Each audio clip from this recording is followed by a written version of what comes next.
చిన్ని కథలు చెప్పనాకి స్వాగతం. సింహానికి ఎలుక సాయం. చిన్ని కథ. ఒక అందమైన అడవికి రాజు సింహం.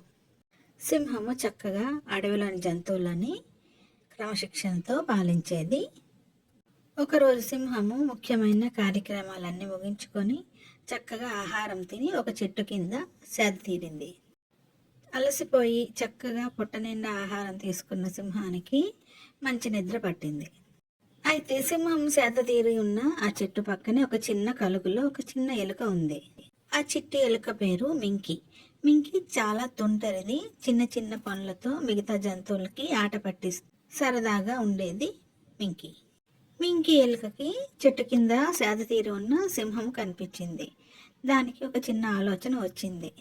కిచకిచమంటూ శబ్దాలు చేస్తూ అక్కడే తిరగసాగింది మింకీ.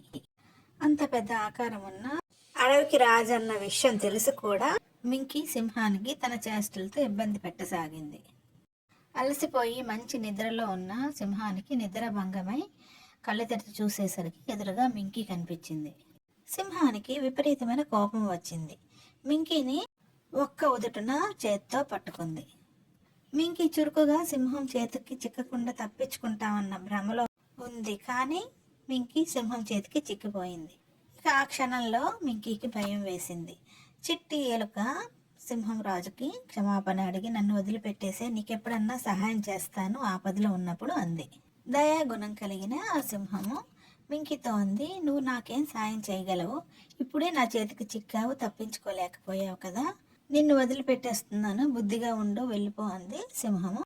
మింకీ బ్రతుకు జీవుడా అని అక్కడి నుంచి పారిపోయింది.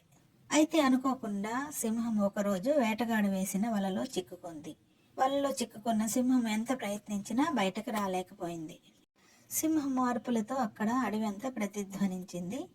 మింకీ ఆ శబ్దాలకి అక్కడికి వచ్చి చూసింది. సింహాన్ని ఆ స్థితిలో చూసి చిన్న ఎలుక మింకీ అక్కడికి వెళ్ళి మెల్లగా తన చిన్న పళ్ళతో ఆ తాళ్లను కొరకసాగింది. ఎలా అయితేనే ఆ తాళ్ళన్నీ కూడా మెల్లగా కొరికి సింహాన్ని బయటకు వచ్చేలాగా చేసింది చిన్న మింకీ. సింహము వల నుంచి బయటకు వచ్చింది.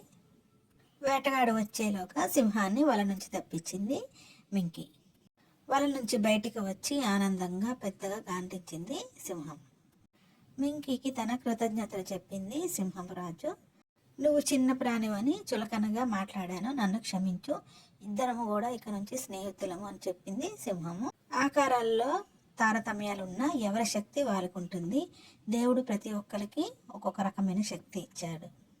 సింహము అడవిలోని జంతువులని పక్షుల్ని సమావేశపరిచి ఎలుకని పరిచయం చేసి ఎలుకకు సత్కరించి ఎలుకని తన మిత్రునిగా ప్రకటించింది సింహం. ఇలాంటి మరిన్ని చిన్ని కథల కోసం do like, share and subscribe my channel చిన్ని కథలు చెప్పనా.